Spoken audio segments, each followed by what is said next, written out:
Ano to sa Marcos, Kapitulo 7, versikulo 7 hangtod sa 8. Nagaingon diri sa 7.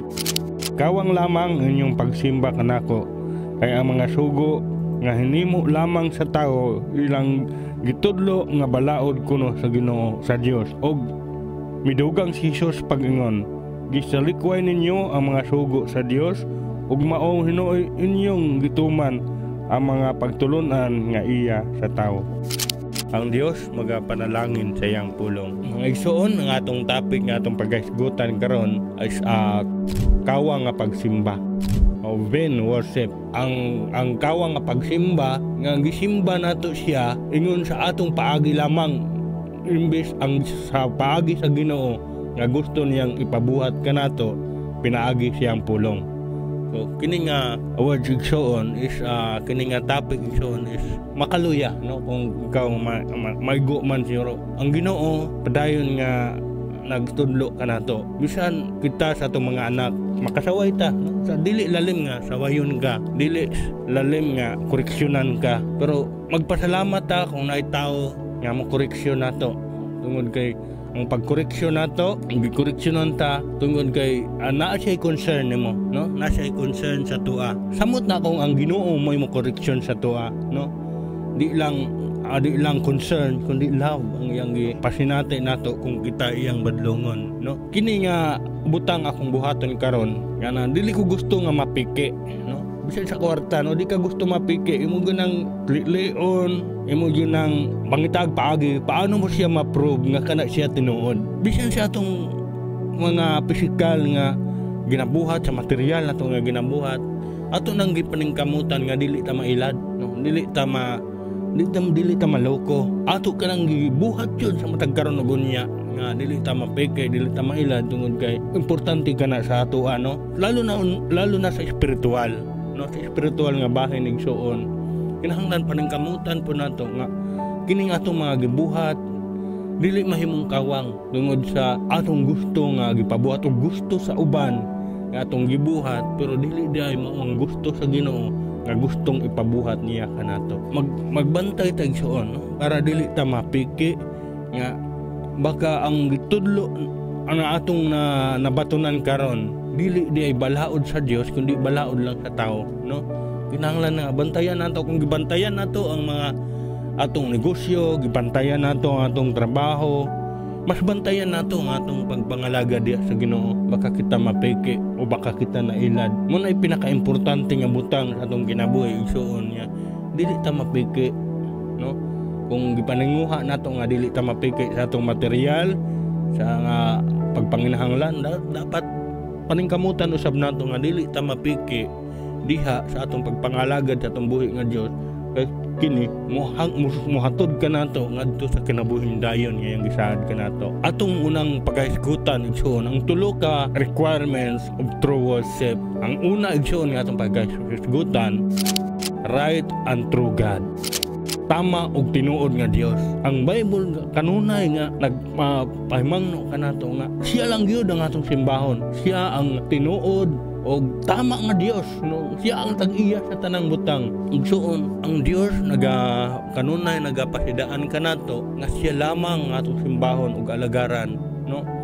So wala nagkulang ang Dios kanato sa pagpasidaan nga gito lang alagaran ug simbahon kundi siya lamang. Ato kining buhaton igsoon, paminaw nato ang tingog sa atong buhi nga Dios, magbase ta siyang pulong tungod kay mao man iyang gusto. Dili nato paundayunan ang atong gusto tungod gintuo mo ta Ginoo. Kung tinuod ta nga mituos atong buhi nga Dios, wa gid tay laing sundon kundi ang pulong sa Dios. Kini nga pagbadlong sa Ginoo kanimo, dili kini pagbadlong nga walay kabuluhan, walay kwenta, kundi pagbadlong nga makahatag kanimo og kabag-uhan. Ikaduha igsoon nga major requirements sa true worship nga atong pagabuhaton igsoon, true teaching igsoon, tunuod nga pagtulunan. So igsoon, true teaching through the word of God, muna atong ikaduha nga requirements nga mahimo kang dili kawang imong pagsimba tungod kay ang imong gipaminaw ang pagtulunan ni Ginoong Hesus, the gospel, no? Maang maayong balita mahitungod kang Kristo Hesus. So igsoon, magbantay ta sa mga pagpanudlo sa uban aron dili ta masalaag igsoon atong tinuhaon nga matuman ang gitudlo ni Ginoong Hesus kanato pinaagi ni ining Bible, no? Bisan pa sa Ephesians chapter 1 verse 13 igsoon, yun siya nga, inigkadungog ninyo sa maayong balita ug motuo kamo kang Ginoong Kristo, patikan kamo sa Dios yang balang espiritu, timaan nga kamo iya na. So walay laing basihan sa atong pagtuig suon. Paan unsaon nimo pagpatik sa balang espiritu kung ang imong gipaminaw balaod sa simbahan, dili balaod ni Kristo. Ang maayong balita atong makaplagan lamang sa Biblia. Walay patik sa balang espiritu kanimo kung wala ka nakapaminaw sa maayong balita ug mutuok ang Ginoong Kristo. So igsuon mantayan nato ng true teaching at tinuod nga pagpanudlo pinaagi lamang diri sa maayong balita sa gospel ni Jesus Christ. Ang true teaching is through the word of God. Kung wala na diha nakabase sa Biblia ang pagtulunan sa imong simbahan, siguro maghuna-huna ka na kung sa imong buhaton. So ikatulo igsoon ang last na nga requirements sa nga mahimo nato nga kita dili makawang nga atong pagsimba. True worshiper.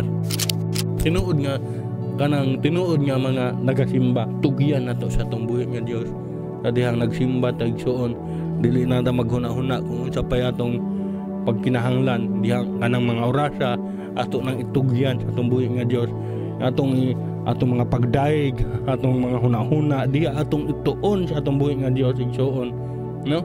Nga kinahanglan nga atong kahimutan kita sa atong buhi nga Dios, sa atong paghalad sa atong matag usa ka kagalingon. So isip imong kagalingon, isip nimong halad kadto sa imong buhi nga Dios igsoon. Kung nay nasilo nato na ay natay nabikil aron mahimo kang tinuod nga worshiper o nagsimba sa atong buhi nga Dios, paning kamote nga makapangayo kag pasaylo sa mga tawo nga imong napasakitan. Paning kamote kung naa may kahigayunan usay minsan wala koy kahigayunan, no? Pero dili po na ingon nga kana nga wala kay kahigayunan nga mo sulti kanya mga igpasaylo. So dili po na dahilan nga dili ka na po mo simba.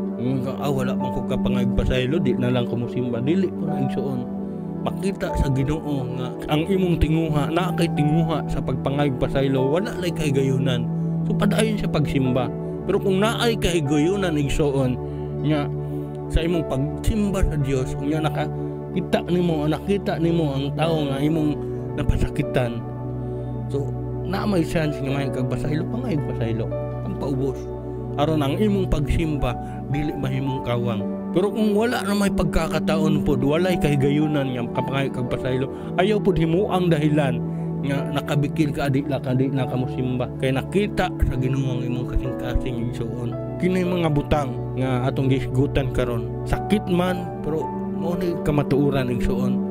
Muni kamatuoran nga kinahanglan nato dawaton, nga kinahanglan musimba ta sa Ginoo, dili uyon sa atong